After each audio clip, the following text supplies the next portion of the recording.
Time now for Back Pages tonight here on Sky Sports News, bringing you a first look at the sports stories in the morning's newspapers. And joining us, Isan Khan, the Daily Mail's sports reporter, and Miguel Delaney, the Independent's chief football writer. Welcome to you both. Let's quickly run everyone through the back pages, starting with The Guardian. Muir's Olympic heartbreak is the headline on the back of The Guardian after Kirsty Muir came fourth in the Big Air final. Meanwhile, the paper also carries the news that ref Chris Kavanagh has been stood down this weekend following a number of errors in the FA Cup game between Newcastle and Aston Villa. The Telegraph says Spurs face catastrophic cost of relegation and no Europe, with the figure estimated in the tens of millions. Meanwhile, they cover England's all too close win over Italy in the T20 World Cup and Australia's potential exits. The Times carries the FA Cup. Own goal ends Giant Killer's dream as Macclesfield's run comes to an end in unfortunate manner against Brentford, whilst they also have an interview with Tommy Freeman as the England winger says he needed a mental break after the British and Irish Lions tour to Australia. Meanwhile, inside the Times, how about this? Jurgen Klopp turned down Manchester United and Chelsea, says agent. German manager is now with Red Bull, rejected both Premier League clubs and could have had England job after Gareth Southgate's departure in 2024. That's all according to his agent, Mark Corsica. The Star says cop raid Old Trafford Chiefs in shot plot to Nick McAllister. And the back of the Sun, AJ tragedy made me come back. Tyson Fury, I must live for today.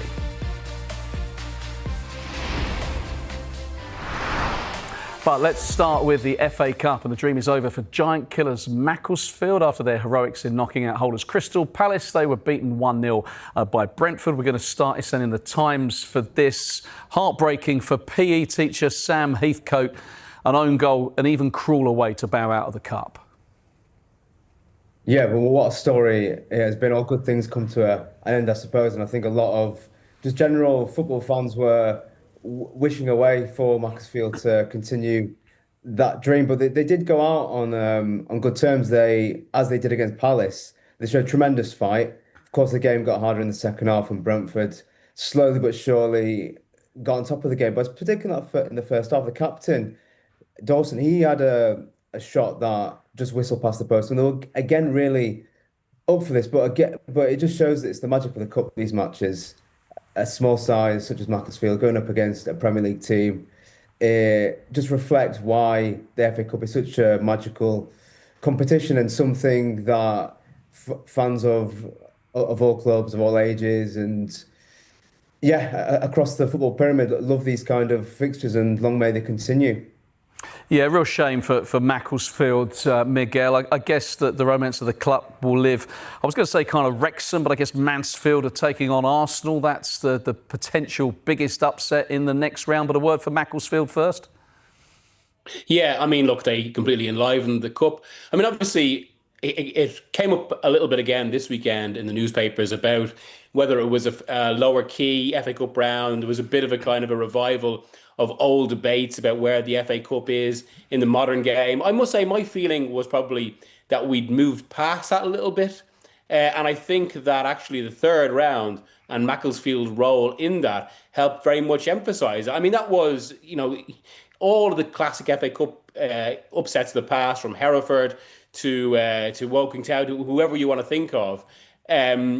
This had all of the ingredients of it. It was really classic stuff that created that energy again. And I think, okay, they went out tonight, but the manner in which they went out and really putting it up to a Premier League team, it actually only kind of, I suppose, emboldened or strengthened the legacy of this, because it's not like sometimes those sort of upsets such a team, the team responsible for it, goes to the next round and they immediately suffer quite a bad defeat because they can't muster the same energy again, and just because that's the way these things end up evening out. But Macclesfield didn't do that. They showed their spirit again. And as you say, in terms of maybe picking up the baton for the next round, obviously Mansfield are a fair few divisions higher. They've got one of I would say maybe the best manager in the EFL over the past 15, 20 years in Nigel Clough. Something that came out in that victory over Burnley in the weekend. And suddenly that's where, if we're looking at kind of magic or stardust or whatever metaphor you want to use, it sprinkles now onto their fixture with Arsenal, which is the game with the biggest gap for this round. Although it is quite an enticing fifth round draw on the whole, I must say. And if that's the game with the biggest gap, obviously the most eye-catching one is another meeting between Newcastle and Manchester City. Yeah, that would be that one should be a cracker. I just want to focus on the other side of this story, though, because Macclesfield have been fantastic, but Brentford have been fantastic all season. I mean, they lost their first game in the Premier League. They lost their manager, of course, Thomas Frank, to Spurs. And a lot of people were fearing for their safety. That was the real narrative at the beginning of the season, Issam, but not a bit of it. I mean, seventh in the Premier League. They drew with Arsenal last time up. They've beaten Newcastle twice, Villa twice. They've beaten Liverpool, Manchester United. What a job Keith Andrews is doing, and what a story Brentford continue to be. Yeah, it doesn't like there's any stop in sight in terms of their progress.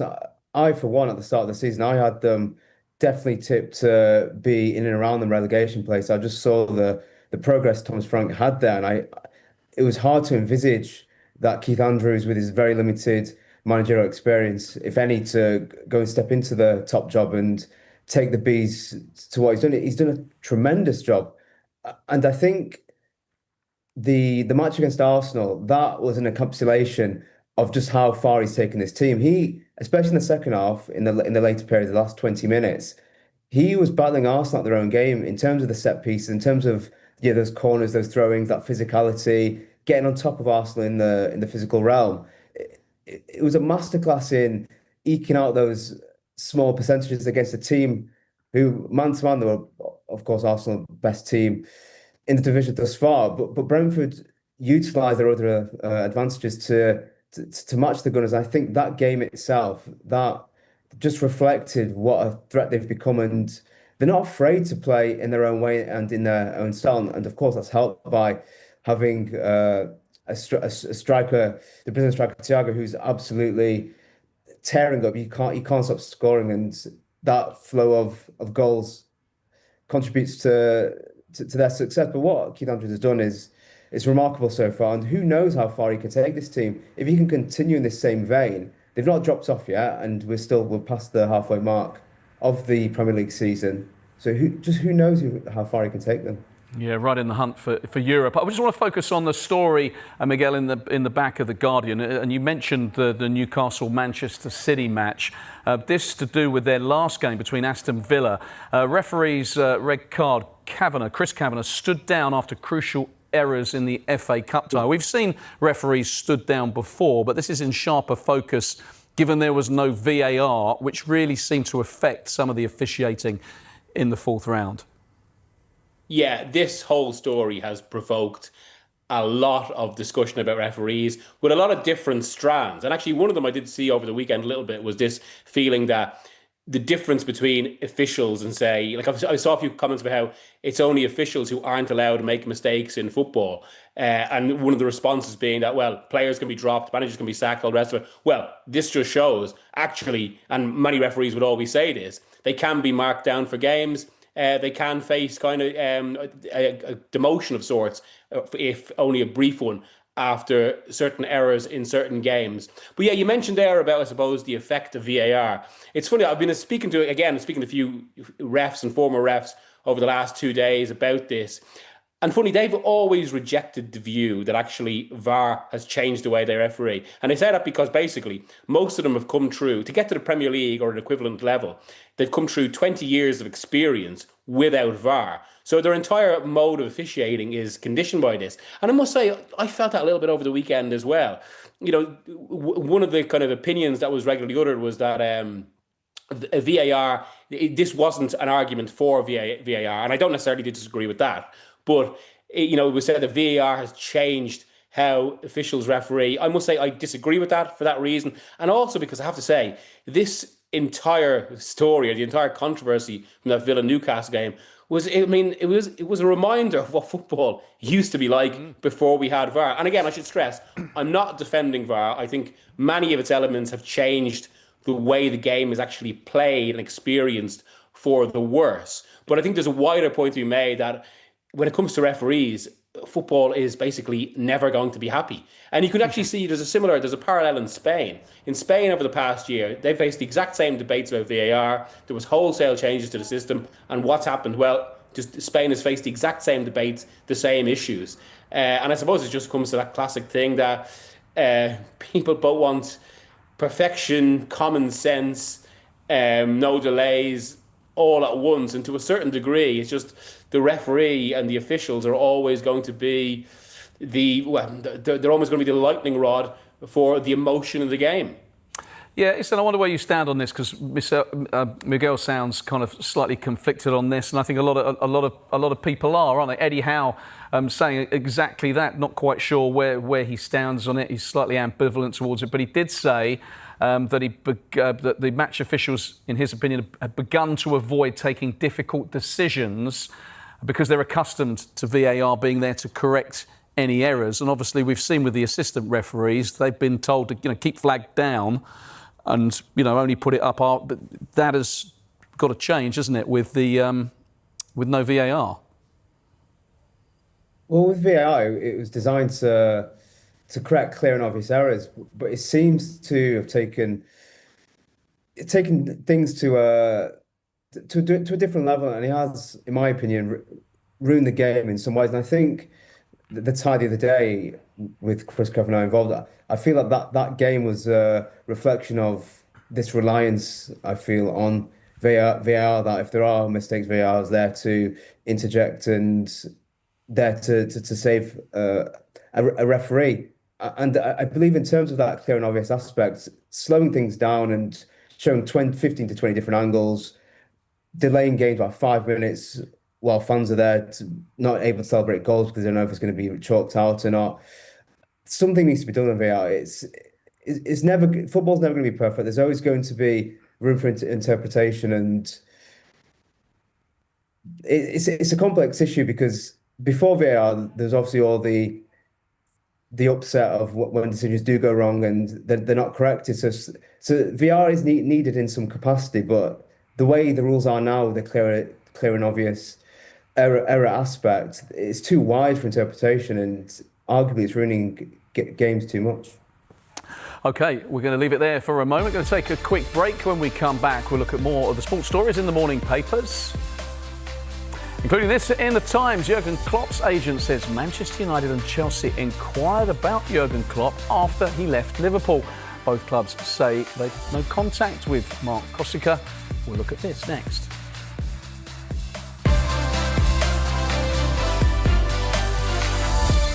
Isan Khan of the Daily Mail and the Independent's Miguel Delaney. We are going to start with the Times and this story about Jurgen Klopp, who turned down Manchester United and Chelsea, says his agent, Mark Kosica, rejected both Premier League clubs and could have had the England job after Gareth Southgate's departure in 2024, according to his agent. Miguel, what do we make of this? Because the spectre of Jurgen Klopp is going to loom large now over any big job that props up in any major league in Europe. That is exactly it. And I mean, it's no surprise, even if the identity of the clubs might surprise people given the Liverpool connection. But it just, it shows Klopp's stature. And B, I think it maybe says something about the manager market as well. Because look, we've discussed it on the show a fair bit over the past few weeks, especially with all the sackings in the Premier League, the power of sporting directors against head coaches. It doesn't feel like there are many big names out there. There aren't as many guarantees as a coach. And what does Klopp represent? He's pretty much the ultimate guarantee, given what he's done at Dortmund, at Liverpool, the way he's won titles at both and the Champions League at Liverpool, and just kind of completely revitalised two historic clubs of such stature. So especially if you look at someone like Manchester United, you can see what would appeal despite the Liverpool connection. In fact, the Liverpool connection might add a bit more edge to it as well. And this is the thing, I think any club in that situation, and like Real Madrid or another, they probably have a managerial decision to make soon over the summer. I don't think anyone expects Arbeloa to be there next season, although it's funny they're playing Mourinho's Benfica tomorrow, given expectations. Another that would love Klopp.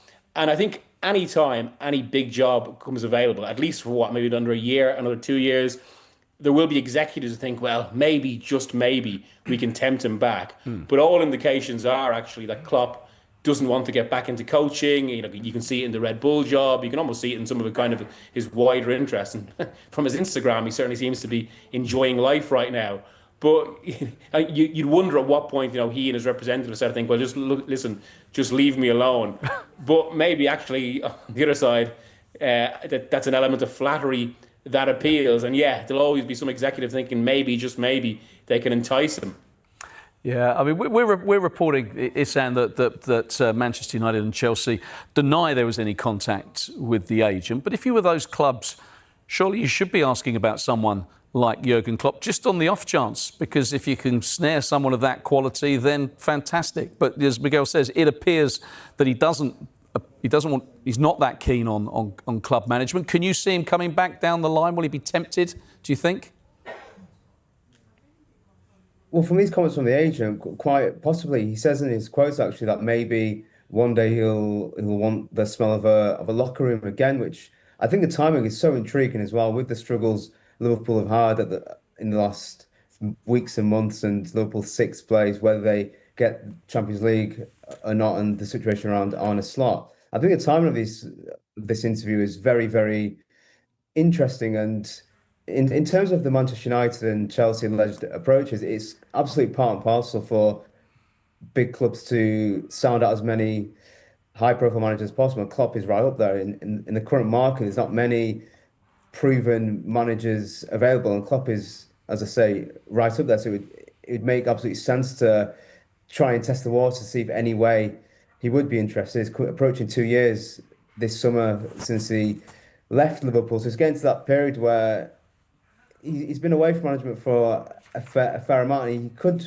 at some point, as you say, maybe be attracted to that smell of management. His name gets any big job that comes up, his name is in and around it, whether he likes it or not. And as I say, the fact that his agent is talking in this way is very intriguing, and you do wonder whether he's done this interview under the authority and allowance of Jurgen Klopp, or whether he's just done this on his own accord to drum up interest in his client. Of course, he's going to be back at Anfield next month for a Liverpool Legends game as part of the managerial team against Borussia Dortmund. So that's only going to further ramp up this hype and interest on Jurgen Klopp returning to management, maybe Liverpool at some point. But as I say, the timing of this, there could be more in this than what meets the eye at the minute. OK, we will watch this space. We're going to move to the Telegraph and to the club that really keeps on giving from a media perspective, and that is Spurs, Miguel. Last week it was all about Thomas Frank and the sacking. We've seen some more collateral damage today. Johnny Heitinga, Justin Cochrane have left the club. Igor Tudor, it would appear, wants his own people. But this story from Matt Law, the Football News correspondent: Spurs face catastrophic cost of relegation and no Europe. I mean, the most amazing stadium they have, it doesn't bear thinking about for Spurs fans that they could be in the Championship. Forget the no Europe business. Yeah, this is a club that could really do with a Klopp-type figure. But yeah, this is exactly it. I mean, as you said, you mentioned the stadium there and the idea of that stadium being in the Championship. Well, that's also suddenly a situation, because I've had a few conversations in relation to this myself over the past week, where suddenly a stadium, which is probably the best in Europe right now, maybe the best in the world, best football stadium in the world, it goes from being this grand vision of what Spurs want to be and their ambition to suddenly being a huge millstone. Because from speaking to people in football and from people with knowledge of how Spurs work, that stadium is very, very expensive to run. Suddenly you're in a situation where you have it in the Championship if they were to go down. And I still think that's unlikely, but the very fact of having this discussion, I suppose, shows the state of the club right now. But if they were to go down, it costs so much to keep it on. You don't have a European income. You don't have the Premier League income. Also, given Spurs' stature, I mean, look, I'm only speculating here. I'm kind of just discussing kind of idly almost, but it would be a surprise if their players, say, had relegation clauses in their contracts, and suddenly you've got essentially all of the expenses of a Champions League level club, including that stadium, in a much smaller scale environment.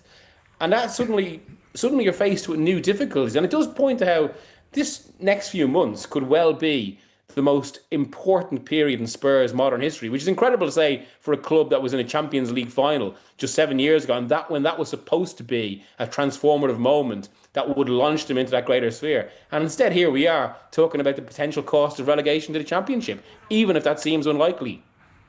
Okay, so we're going to move on because we are slightly short of time, and we really want to get to Coventry Middlesbrough, which is on our Sky Sports News website, and this is victory for Frank Lampard's side, and back on top of the table. Middlesbrough dropped back down to second. Issad, huge result this for Coventry because they've had a little bit of a wobble since the turn of the year, and Middlesbrough have been very much the form team. So this was a bit of a statement from Frank Lampard and his team, and a hat-trick for Haji Wright. Yeah, there's a lot of talk about the goals having dried up at Coventry. So to put 3 away by Wright and winning the manner they did, it was so impressive. Middlesbrough on a 6-game winning streak in the league, top of the table. And now that the roles are reversed, Coventry are now top, and you can sense that from here they do have the momentum to now go and seal promotion to the Premier League. Obviously, there's still a way to go, but I feel like this game was such a big turning point. There was a lot of pressure around Frank Lampard and this game up against Middlesbrough. So to win in the manner that he has done, it not only shows his managerial credentials in general, but he's now a manager he's managed over 250 games, bounced back from that torrid second spell at Chelsea, missed out on the playoffs, well, obviously crashed out in the playoffs last season with Coventry, and now he's very much on the route to sealing maybe top spot, if not second spot, and automatic promotion to the Premier League. He deserves a lot of credit here. It would have been so easy to have been hurt and not demotivated, but to have been affected by crashing out the playoffs last season, but to come back straight away and be right up the top there with this team, who up until just before Christmas looked really, really good, and now this could hopefully for them be the turning point to, as I say, propel themselves to the Premier League next season. And what a story it would be for Frank Lampard to get that, I guess, another chance in the Premier League, and with the experience he's got now, he looks like a different package altogether. Yeah, 14 games to go. It's a notorious division, tough division to get out of, isn't he? Miguel, just quickly, we're going to move on to the back of the Sun. AJ tragedy made me come back. This is Tyson Fury. It was a largely flashy kind of press conference, but a particularly poignant moment when he said that one of the catalysts for him kind of coming back was seeing what happened to Anthony Joshua, his 2 friends, his 2 team members. Life's too short was the gist of what he was saying. We've got about 30 seconds on this. Good to see him back, but good to see him kind of make that point as well, I guess. Yeah, I'm sure people will have their own opinions on this, and all of this, of course, should be put in the context that we are talking about an actual real-life tragedy, which can sometimes be overlooked in sport, even when it's talked about in these terms. And on exactly that, we know Fury is an emotional guy, that he can be affected by these sort of things. And yeah, I suppose from his perspective as well, from the perspective of those watching them, it was just, I think, maybe an important human context around, I suppose, the relative triviality of sport. And yeah, a reminder actually in its own way why sport matters, because this is what we enrich our lives with. Gentlemen, fantastic stuff. Thank you very much for your time this evening. Great contribution. We will see you both soon. If you've missed any of the show, there's another chance to see Back Pages tonight at hour, and the show is also available as a podcast. Just download Back Pages on Apple, Spotify, or wherever you get your podcasts.